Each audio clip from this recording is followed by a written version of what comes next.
And here we go again. Welcome, everybody. I'm the Dr. Bob Lee from 107.5 WBLS. Welcome to Open BX RX, another fantastic show in store for you.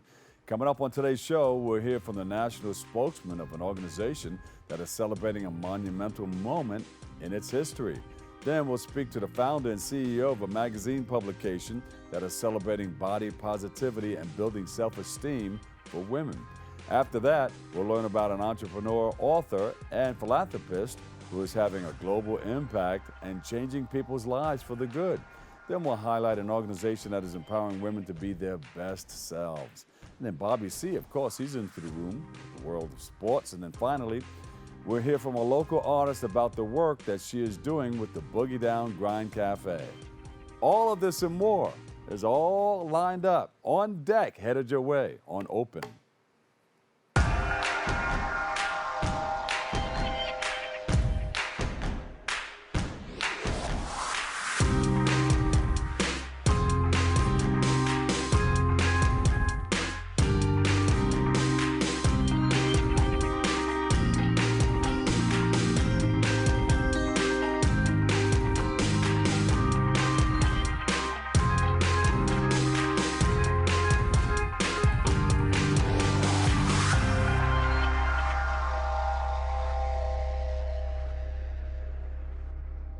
Hey everyone, I'm the Dr. Bob Lee. You're watching Open. It's that live interactive program that brings the Bronx and New York City straight to your TV set.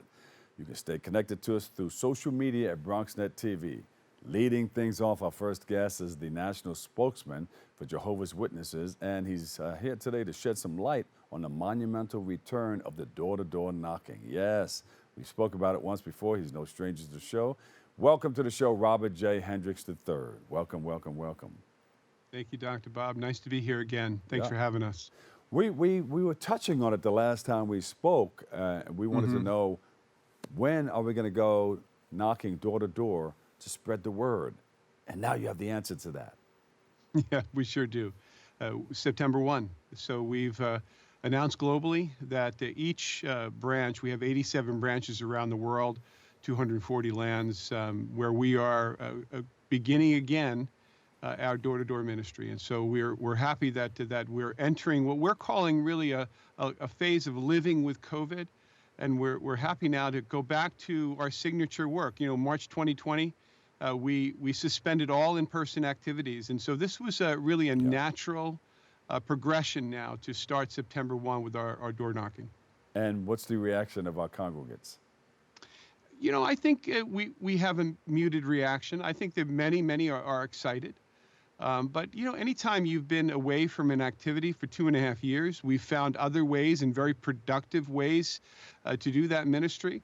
I think that there's an unknown here. How will people react? What will it be like to be walking the streets again and knocking on doors? It's a very different world than pre-pandemic.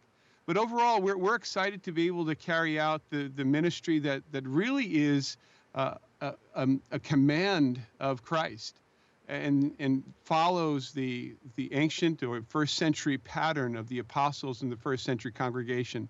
That makes us very happy. It makes us very happy that we're going to see our neighbors. Yeah. But there's also a level of anxiety in this pandemic. We're not out of the pandemic. We haven't moved out of that yet. But we're learning to live with the pandemic, not in isolation like we did for the better part of 2 years, but now being with our neighbors and finding safe ways to do that. We're happy to do it, and we're hopefully that the neighbors will feel the same. What changes did your organization make in response to COVID-19? Well, we were dramatically changed, earth-shaking for Jehovah's Witnesses. We're probably the most visible religion in our communities, right? We have open meetings. We invite anyone to come. We don't have a collection. We have the most translated website on the internet. We go door to door. We, especially in the Bronx and New York City, where it started, we have cart witnessing that is almost ubiquitous in almost every subway station and corner we had pre-pandemic. We study the Bible for free with our neighbors. We invite them to our conventions, many of which over the years were at Yankee Stadium. We're well known as very, very public, very outward facing. Yeah. And March 20th, 2020, when we had to shut it down, when we suspended all of those activities, it was a big change for us. But that shift resulted in a lot of productivity. We were able to do virtual ministry. We were able to do virtual Bible studies. Video conferencing used to the highest degree to allow our congregants to never miss a meeting and to participate at those meetings. Letter writing, phone calling, video conferencing with Bible studies. It's been a very productive year or several years where hundreds of thousands have been baptized as Jehovah's Witnesses, and we've spent nearly 500,000, just in this country alone, nearly 500,000 hours in our ministry in those various activities. You have millions of congregants, but for the people that don't know or are looking to get involved in some sort of tradition, tell us more about what you do, because some people think maybe it's something else and it's not of the Bible, but you are of the Bible. You do your best work to imitate Jesus and proud to be called Christians. Well, that's absolutely true. And I think we define Christianity in this very simple way. We follow the footsteps of Christ. What did he do? How would he react? What did he teach? How do we live our lives in a way that reflects his teachings? He was a peaceful person. He was a person whose number one work was the ministry. Yes, it's true, he died for us, but he also lived for the kingdom of God and the gospel and to spread that from village to village and city to city. And the last thing he told us to do in Acts chapter 1, verse 6 through 8, and Matthew 28, 19 and 20, that last command to his apostles and also to many of his disciples, nearly 500 of them, was to go and preach the gospel. And that's been our mandate from the very beginning with Jehovah's Witnesses, to share what we know about the Bible and to be able to live that, but also speak about it. And this coincides with a global campaign. Tell us about that. Global campaign, September 1, we're going to be starting a very special campaign to start Bible studies in a new interactive Bible study platform. So it's a beautiful platform. It's called Enjoy Life Forever. It combines both questions, answers, information, videos, worksheets, interactive discussions, and it is a beautiful publication released during COVID lockdown, finished during that period of time, and now released to the world where we can now really deal with and meet learners and students where they are. We don't have a lot of readers anymore, and so this combines a little reading, video, discussions, worksheets, interactive activities that will help them not just read the Bible, but learn the Bible, and not just get it into their minds, but also reach their hearts. And that's really our goal. That's wonderful. And why is this program so important? It coincides also with the Bible study program. Is that correct? This program is so important because many people, they look at the Bible, rightfully so, as a very old book, and it is. It dates back some 3,500 years. They look at it and they say, this is big. This is a lot to take on. And so many people have been intimidated by the Bible, or might think the Bible is something arcane, not useful anymore. So this is important because we recognize as Jehovah's Witnesses that the Bible has made a difference in our lives. It has made us better people, better men, women, husbands and wives, fathers and children and employees. And we want to share that with people because the value of Bible principles far transcends simply the words on the page. When it's in our lives, when it's practiced in our lives, we just live a better life. We become better people. And it gives us a hope for the future. And that's so key for people in this very hopeless time. This is great. Okay. Your website again? JW.org, the most translated website on the internet. 1,060, I think 60 languages now, 1,060. And right now they can still stream our convention, the Pursue Peace Convention, for free.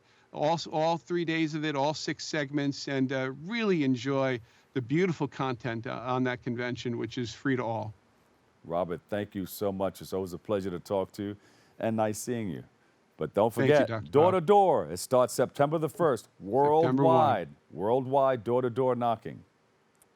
We'll see you at your door, Dr. Bob. You got it. Okay. Okay. Robert J. Hendriks III, National Spokesman, Jehovah Witnesses. Thank you so much. We'll take a break. I've got more open coming your way next.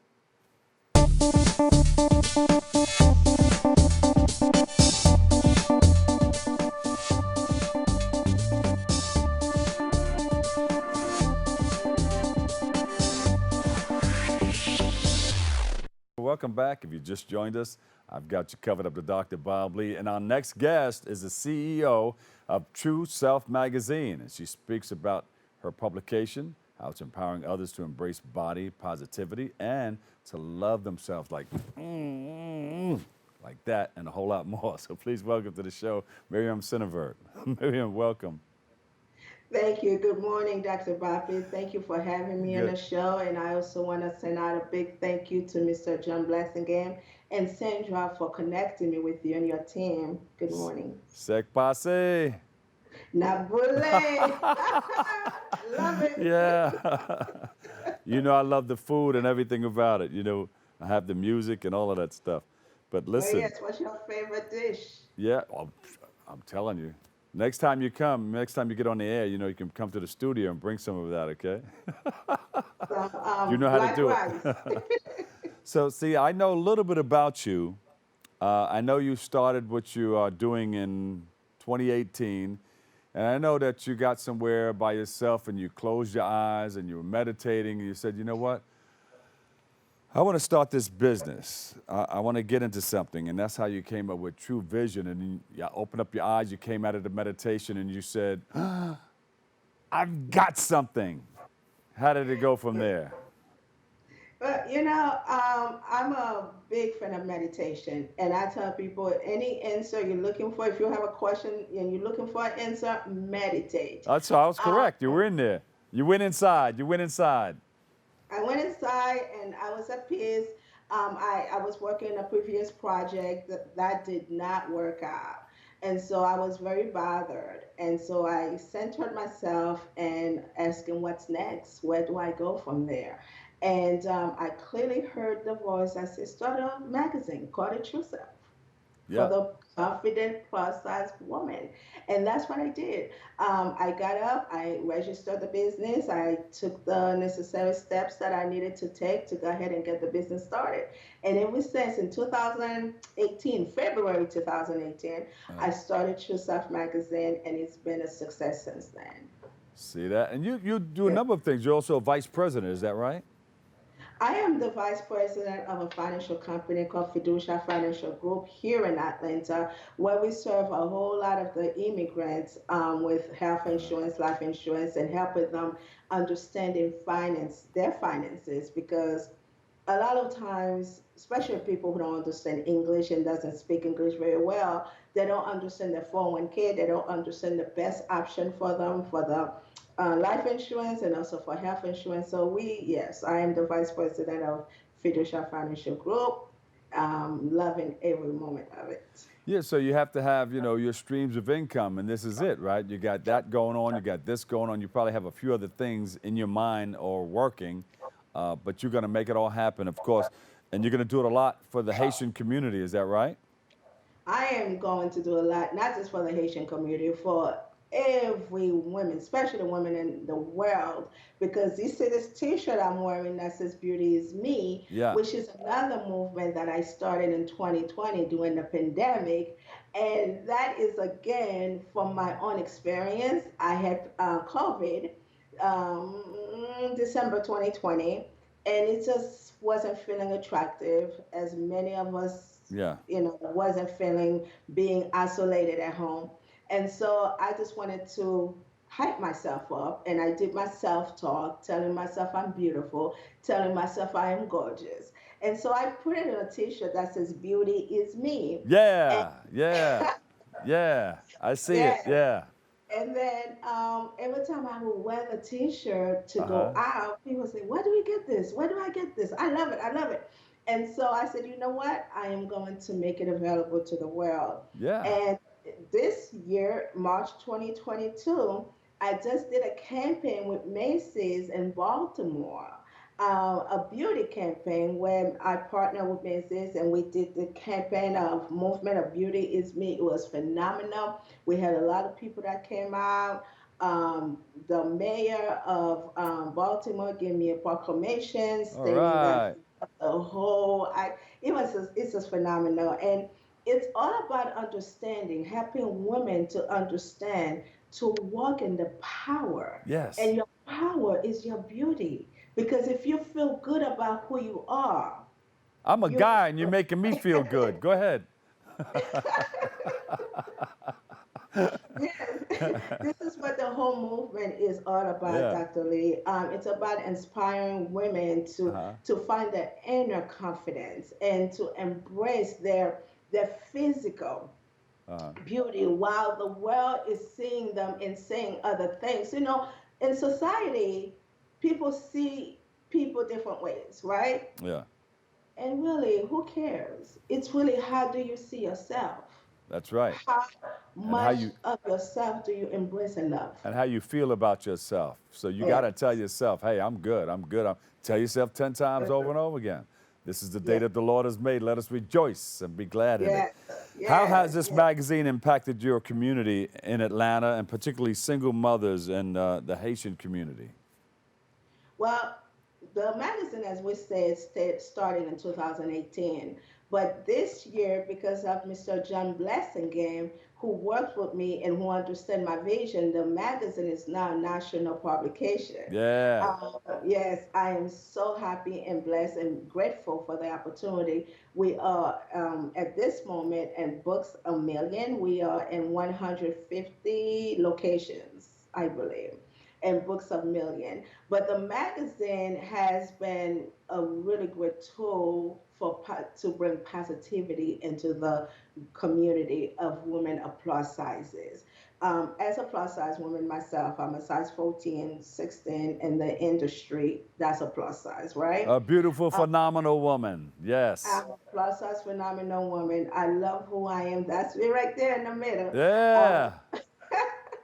I have hundreds of women who have worn this shirt, send me pictures, but my goal is to get over 1 million women to wear this shirt. As far as the magazine concerned, again, is when a woman open up the magazine of True Self and she's reading other positive articles talking about confidence, talking about finances, talking about love.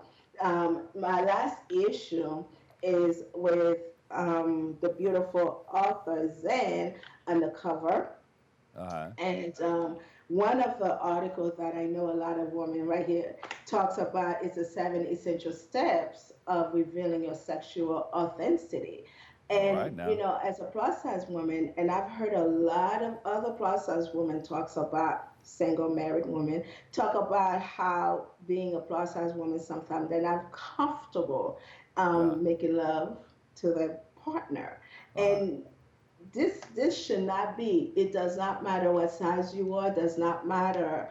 You should be comfortable and confident within your own skin. And this is what your stuff is about. When Yeah. you open this magazine, you are going to be inspired. You will be inspired to read and to let your friends and family know all about it. That's right. Where can we go to get more information? You have a website that we can go to and take another peep? Oh, definitely. The website is trueselfmag.com, trueselfmag.com. And you can follow us on IG, which is True Self Magazine, Facebook, True Self Magazine. Uh-huh. You had me sitting up like this. I was like, but thank I you so love much. it. A lot of great information. You got to come into our studio the next time, okay? I would love to. Thank you so much for having me. You got it. And we'll see you some more. Muriam Yeah. Cinevert, CEO, True Self Magazine. We appreciate you and we love you and thank you.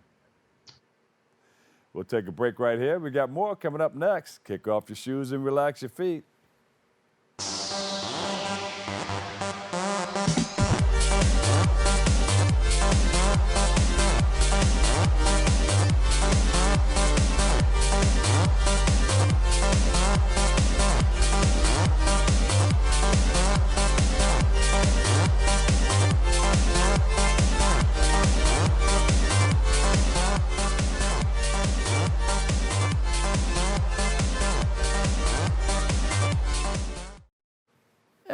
Welcome back, everybody. You look so good.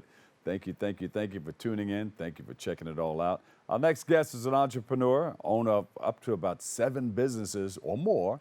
And she's also a mother of 5 and author, founder of the Dear My Future Husband brand.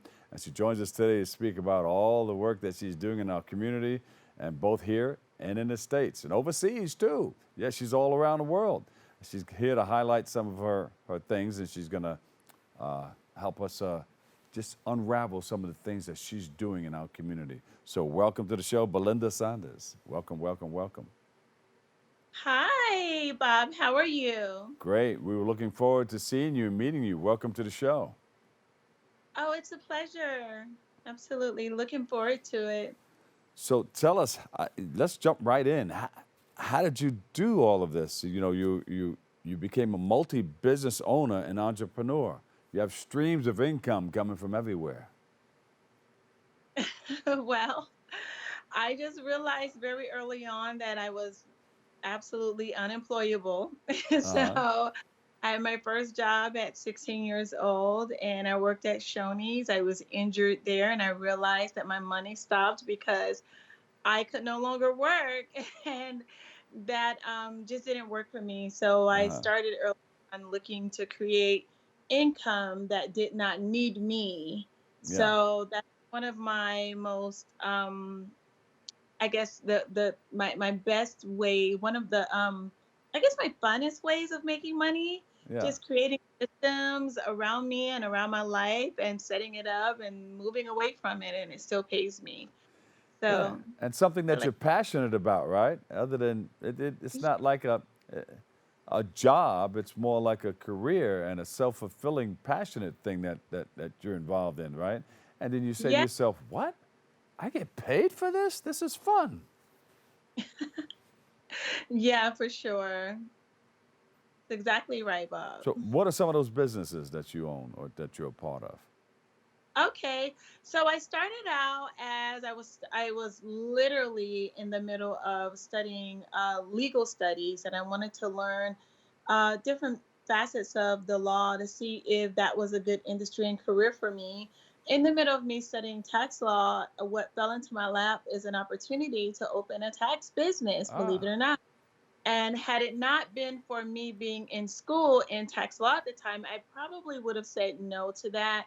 But yeah, being that I had a few months of just, it was only just a few months I had been in tax law, of studying this industry, it kind of made it a little bit more intriguing for me. So when the opportunity came to me, I took it, took advantage of it wholeheartedly, and I was able to really, excel in the industry. And then yeah, from there, I just created other businesses within the businesses within that business to service the industry. So I have 2 different franchise models that I franchise out for individuals that are looking to franchise big or a little bit smaller mainstream. I also have a tax university and a tax college. We also provide loans for small business owners, as well as credit repair and bookkeeping services as what? well. All right now. So So you just have the money flowing from everywhere, huh? Hey, it's coming from here. It's coming from here. It's coming from everywhere. And you're a mother of 5, right? I am. How has motherhood um, um, impacted your journey as an entrepreneur and an Well, influencer and now an author also? You didn't speak about that part. yes, motherhood was the actual inspiration for my journey as an entrepreneur. I knew that I always wanted to be able to be a stay-at-home mom as much as possible, Yeah, of course, like I'm working now, interviewing now from my home. yeah, Very important to me that once I believe God blessed me with children, that I make myself available to raise them properly.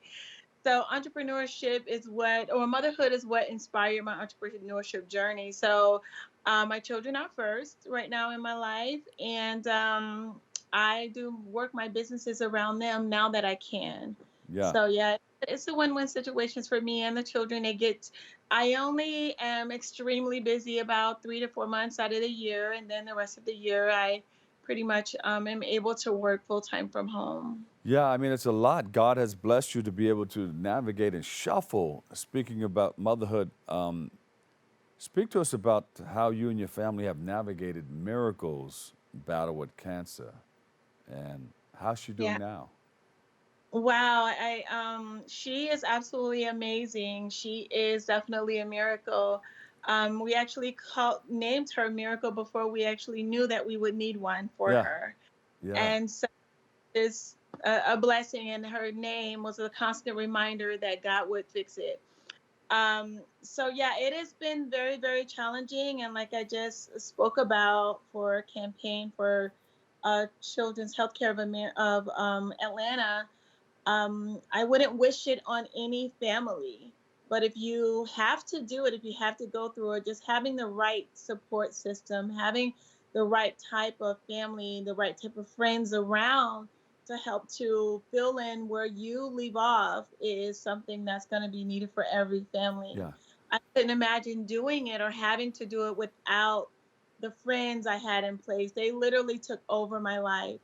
And I remember one of my friends told me, she was like, Belinda, we finally get to get back to you. yes, And that moved me. That moved me in such a big way to where, so often we give, give, give. And as the first domino to so many people and so many families, I don't actually ever get to be in a position to receive.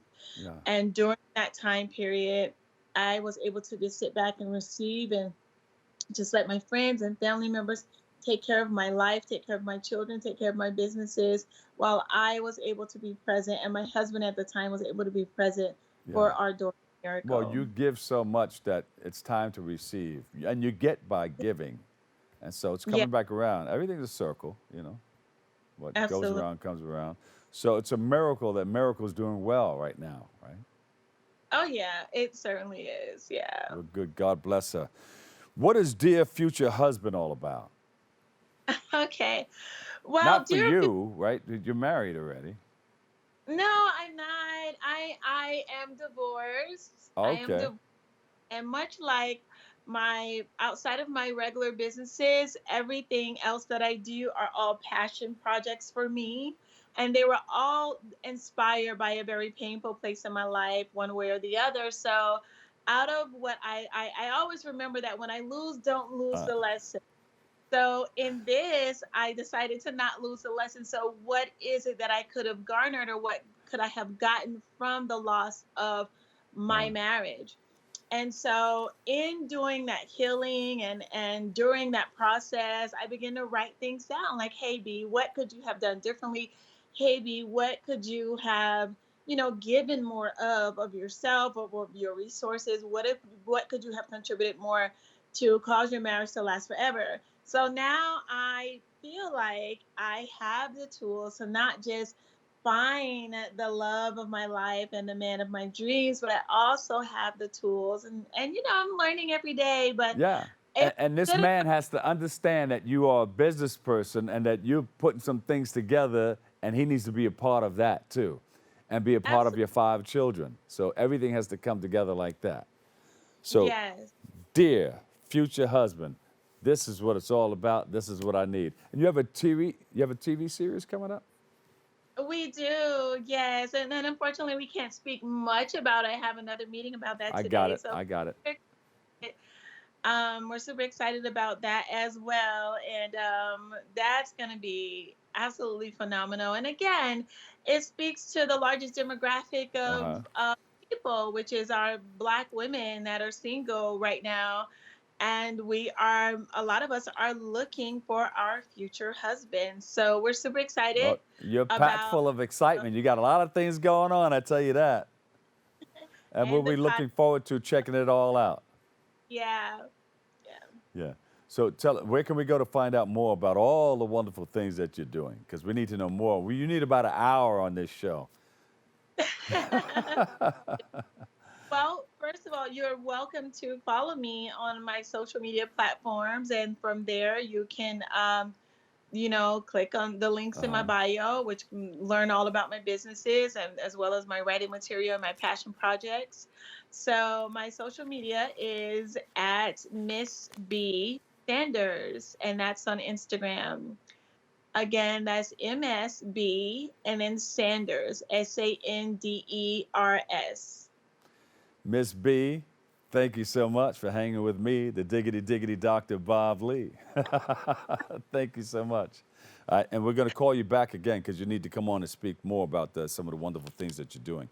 Belinda Sanders, entrepreneur and author, and dear future husband. And we're looking forward to seeing that series too. Absolutely. Take care. Bye-bye. Take care. Love you. All right. Thank you, thank you, thank you. Stay tuned. More Open on the way right here. We built a media network for you. BronxNet TV. Come learn in your new state-of-the-art studios at Lehman College. At Mercy College. And coming soon to the South Bronx in the Hub. Inspire with your stories, culture, history. Your Bronx on BronxNet. Engage with us. Connect with us at your channels and at BronxNet.tv. Learn, engage, inspire. BronxNet TV. From the Bronx to the world. BronxNet.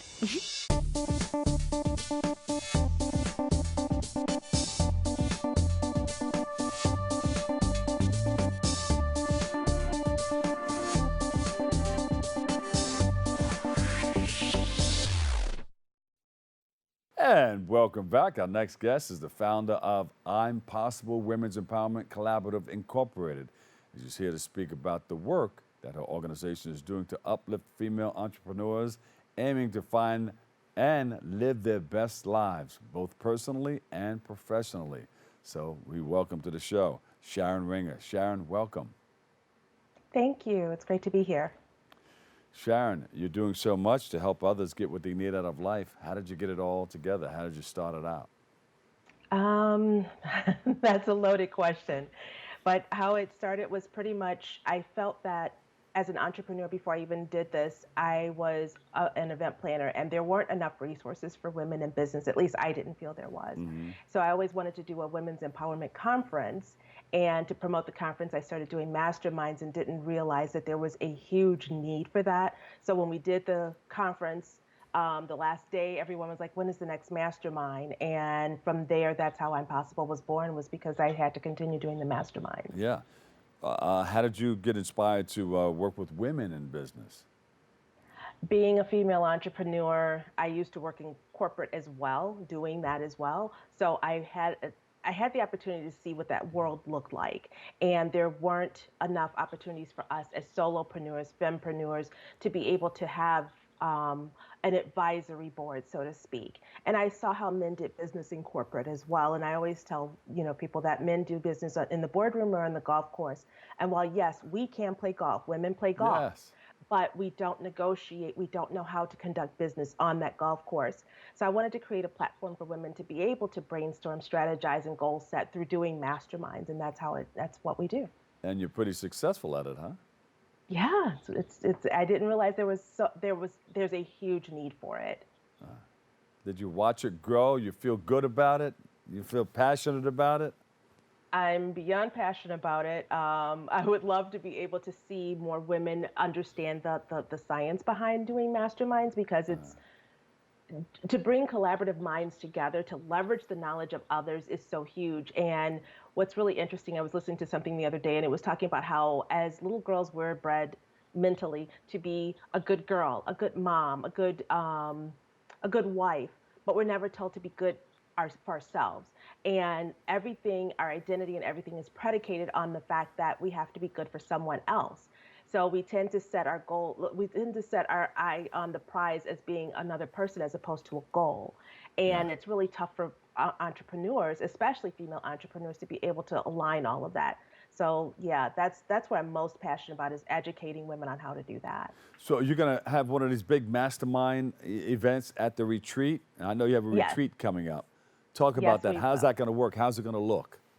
So the retreat itself, there's two separate segments to it. There's the general admission side of it, where, for those that want to just come and get some really good just feedback on what's going on in their business.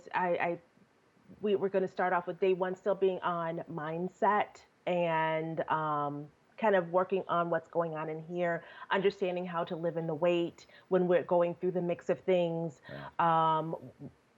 even looking at applied kinesiology and how we can apply that to our lives to kind of help us kind of woosa. Because I don't know about other entrepreneurs, but for myself, I tend to be really, really hyper, and I'm always go, go, go, go, go, and I don't know how to shut it off.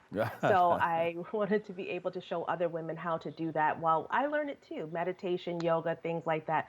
And then day 2 goes into more the business mastery, and it's just the pieces that I feel we need to take our businesses to the next level. Did you say applied kinesiology? Yes, one of our trainers is coming in to talk about that. It's new to me, and I'm so excited to even learn it because it's something that I always like to take myself out of my comfort zone. Yeah. So that is taking me completely out of my comfort zone to be able to elevate who I am as a person. And Sharon, tell us what's going on for the VIPs. So for our VIPs, we're going to have them have a 4-hour session where it's just us masterminding and getting down to the nitty-gritty of what's happening in our businesses and how to take our businesses to the next level. So we're going to mastermind over that. All right. So that's how many days? So the general admission is Monday through Thursday. Got it. And actually so is the VIPs, but the sessions for the general admissions actually start on Tuesday. So Tuesday to Thursday, and they get cocktail hour that that Monday evening. And who are some of these attendees? It's female entrepreneurs that's looking to up-level their businesses, take their businesses to the next level as far as they know where they are. They want to learn more. One, kind of working on mental sustainability and keeping them going because it's almost like they've plateaued and they want to figure out how to push through the roadblocks. And then for those that are looking to get more PR exposure, understanding sales a lot better, and really figuring out how to time block in a way that our calendars, when we get this busy and this far in the game, we tend to take on so much that we don't know how to set boundaries, and we just keep saying yes to every shiny object there is. Oh, wow. Yeah. That's right. That's how it happens. But wait a minute. Where can we go for more? Because you need more. But you have a website where we can find out more about what you're doing? Yes, it's impossiblewec.com/retreat, RETREAT. There you go. I'm Possible Women's Empowerment Collaborative Incorporated, Sharon Ringier, founder, I'm Possible Women's Empowerment Collaborative, Inc. Thank you, thank you, thank you. Thank you for having me. This is great. All right. Stand by. Bobby C., he's up next. He has the latest in the world of sports coming up.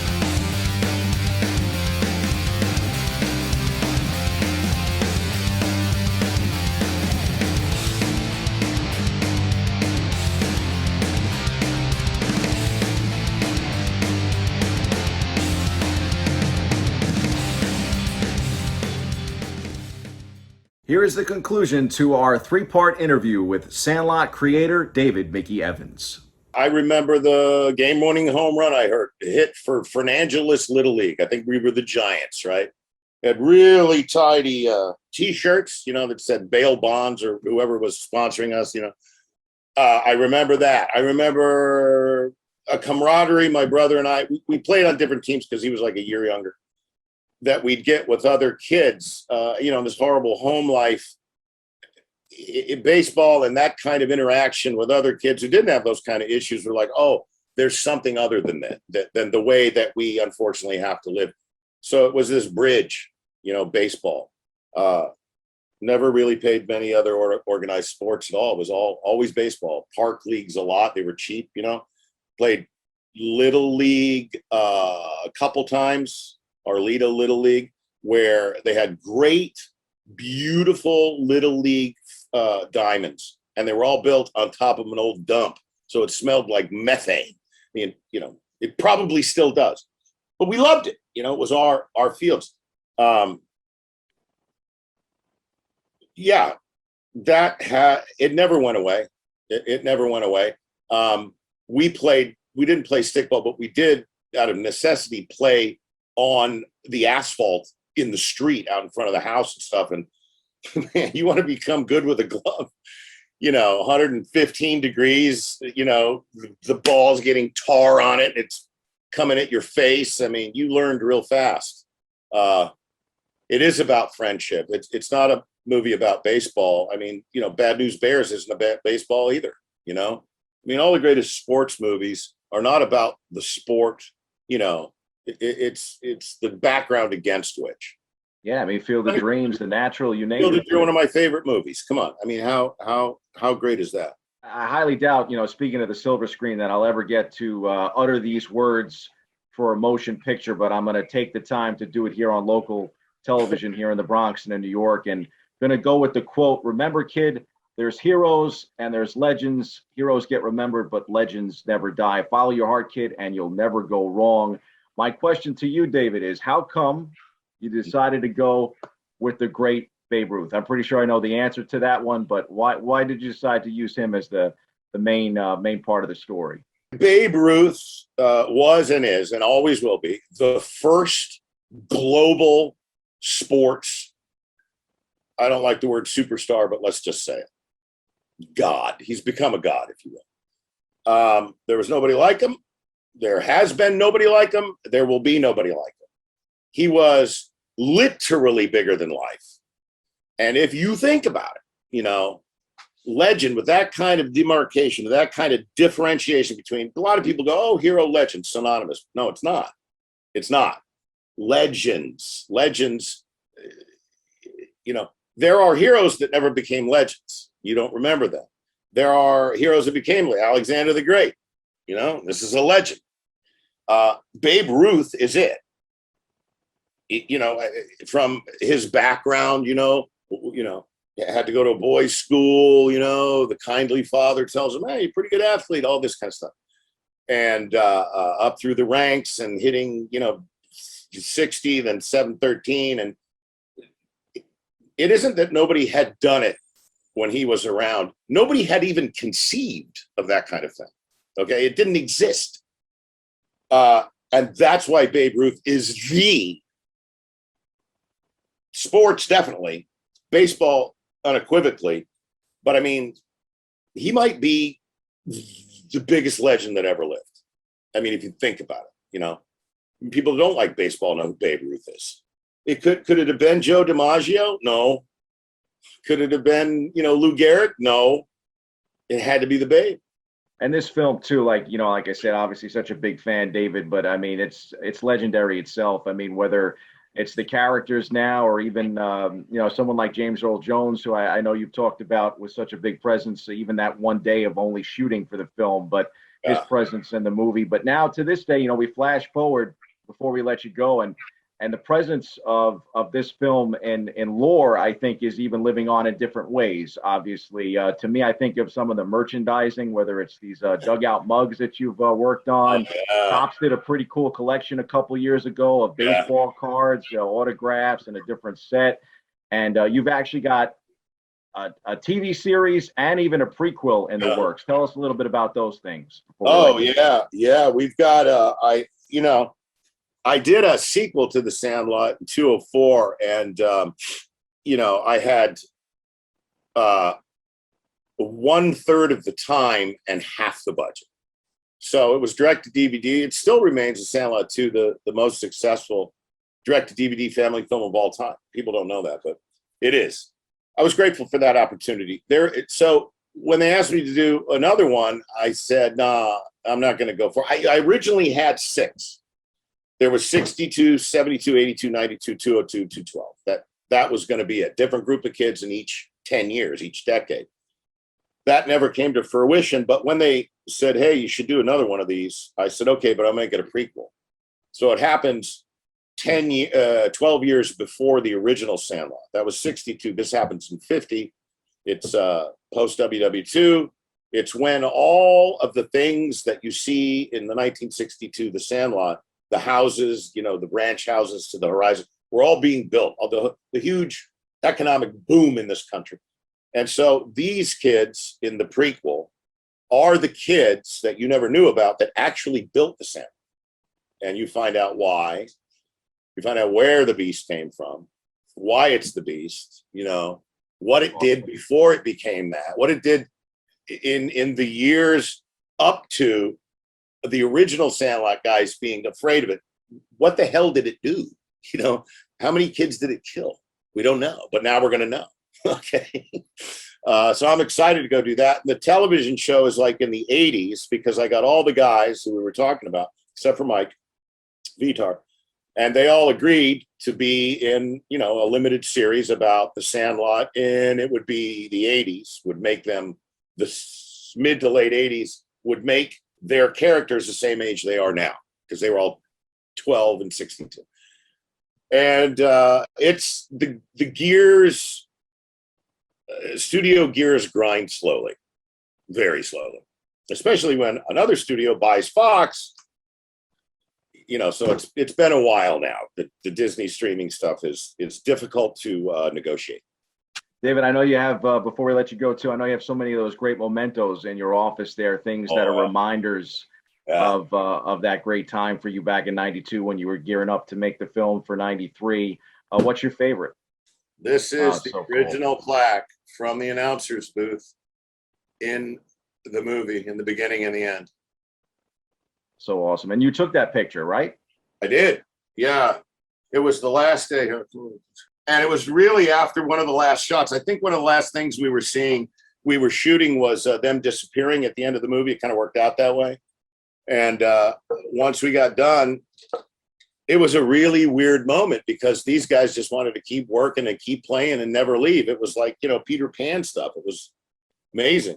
And I said, you know, all right, I had to do something. And I knew I needed to take a picture. I said, I better come over here. And if you look at their faces, I mean, nobody's, you know, smiling like we won the World Series. They seem content to a certain extent, but it's like, this guy is like, I don't want to go home. I want to stay here and play baseball, make this movie. They all have that kind of wistful, best summer of your lives look on their faces. And it took, I think I took 2 or 3 of those with a big format Hasselblad, and that one worked, you know. I look at it a lot. Thank you for giving us the greatest summer of our lives. Oh, dude. Wow. And if you see Wendy Peppercorn, please give her my number. Dude, I just talked to her a couple of weeks ago. I talked to Marley because I needed her signature on something, and I made a deal with her. I said, give me your signature on this, because it was a piece of memorabilia for charity or whatever, and I'll send you and your kids and your husband like T-shirts and stuff. And so we made that deal, but I'll mention it. Sounds good to me. Thank you for taking time with us. It was so great to talk to you. No worries. I enjoyed it. Thank you guys very much. Congratulations. All right. Back at you.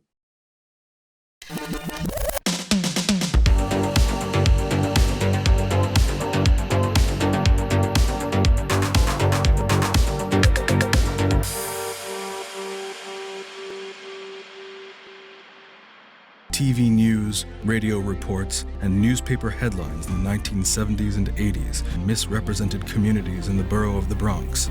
Then, something transformative happened. By, for, and about the Bronx, BronxNet was born. We are BronxNet! BronxNet provides media education, opening the doors to competitive careers in the media industry for thousands of students in middle school, high school, and college. BronxNet. There she is, Olga. Welcome back. Our last guest is a local artist and an old friend of the show. She joins us to speak about how the pandemic has impacted her work and to shed some light on the work that she is doing with the Boogie Down Grind Cafe. So please welcome to the show, Olga Correa. Olga, welcome. Nice to see you again. Always a pleasure. Thank you so much. Yeah, I mean, you've been moving nicely. I like the way you're moving. Tell us about some of the events that you've been working on over the years. Well, now that the pandemic and we're all kind of trying to normalize our new setting, I've been painting I actually have an exhibit at the Boogie Down Grind. It's a coffee shop Yeah. on Point, and I have my canvases displayed there. So the event is there's an outside dining that is actually shaped like a train, and every 2 weeks we'll paint it a solid color, and we go out there, have an event, have a specific either borough or theme to come through. I'm often featured. I actually currently have some canvases available inside the shop as well. So I'm a regular there. But it's a wonderful place. It's more than a coffee shop. This is just like an all-around neighborhood community gathering, and it's amazing. And they just I also have work at Bronxlandia, which is the same owner, opened up. It used to be a train station. Hunts Point, 100 years ago, and it was abandoned for so long. It was just like a pop-up shop. She took it over. I painted the inside. They do wonderful events. So it's Bronxlandia, also Boogie Down Grind. You can find my work there, as well as Crash's Crash 1, Warworks 2. I have merch as well at his shop, his boutique inside the gallery.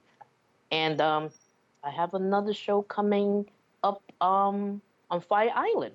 Ooh, all right now. Yeah. Gotta come down to the beach and hang out with me. For sure. For sure. I'm going to come down and pick up some of your merch. Thank you. Yeah. Appreciate it. So how did you get hooked up with the Bronx Writers and the Boogie Down Grind Cafe? Tell us about that collab.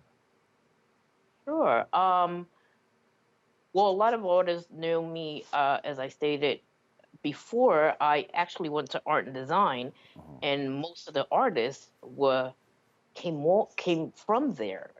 You know, I was in the era with Carlos, Lady Pink. It's so amazing artists. We was like kids at the time. I always follow through with art. I actually went to college. I went to FIT, so I was a fashion designer. So I kind of put that in the back burner, and I just designed for so many years. And it's like a full circle. So I actually was watching a live of them painting the train on the grind, and I said, oh, wow. I remember the red bird, because the number 2 line, when it was painted red, we used to call it the red bird. Yeah, yeah. I just happened to just type it in. Oh, wow, I haven't seen a red bird in forever. And the guy was like, oh, why didn't I think of you? Can you please come down?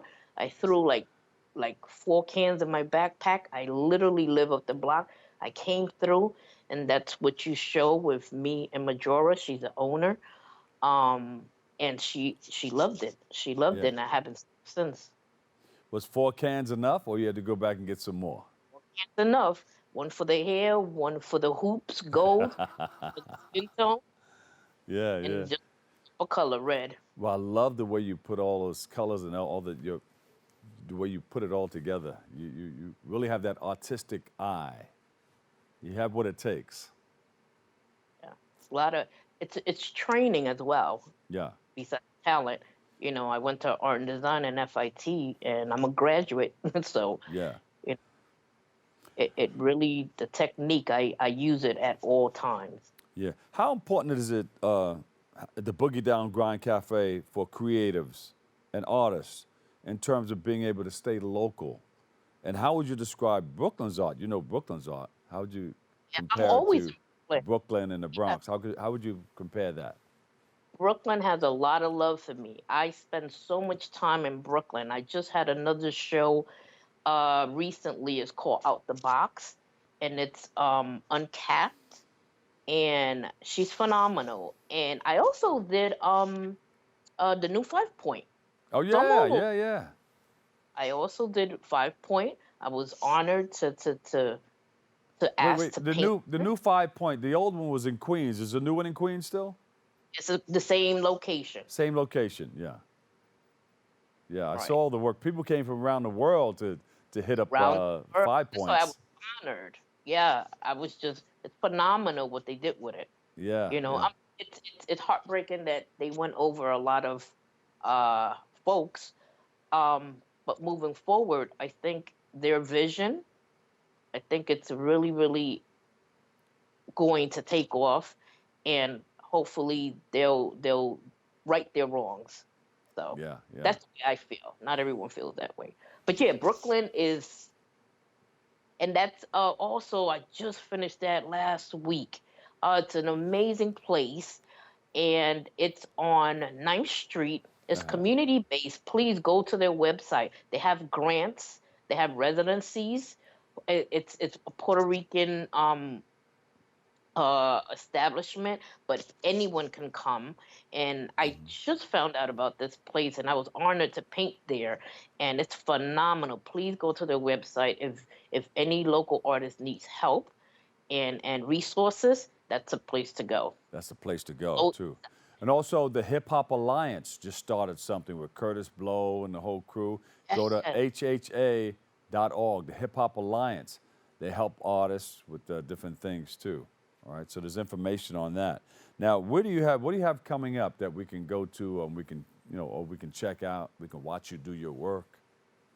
Well, please follow me on Olga Correa _art. I always post the flyer of upcoming events I'm in, and even other artists, because I support everyone. Yeah. But now, currently, I have canvases at the Boogie Down Grind. I'm going to paint the train again. I'm waiting for the weather to cool off, which finally it did. Yeah. But later on, and then I have the Fire Island. Let me get the exact. It's a hotel. It is called. Let's see. It is called the Ice Palace Resort. It's right on Grove. Yeah, it's a wonderful place, and bars and just the Cherry Lane. Just the boardwalk. The beach is right there. The Ice Palace Resort on Fire Island. On Fire Island. All right. Olga, it's always a pleasure to see you. Pleasure. Thank you. And thank you for all the work that you're doing. Thank you. Thank you. All right. If anyone wants to DM me, I can give you resources. I always, love to forward information. We DM very quickly because they're going to wrap us. Where can we DM you at? Olga? Correa _art. Olga Correa _art. Right? Thank you, Mr. Bob Lee. It's always a pleasure to see you. Nice to see you, too. Thank you for letting me share in this space and time with you. And check it out. We'll see you again. We want to thank all of our producers and all of our wonderful people working the board up there. It's like a Wizard of Oz. Thank you guys from BronxNet putting this all together. Always remember this: what you are is God's gift to you. What you make of yourself is your gift to God. To choose your choice, let your choice control the chooser. And remember, whether you say you can or you can't, either way, you're right. Of the Dr. Bob Lee, I'll catch you another day, another way. I'll see you over 107.5 WBLS. Love you all. Peace.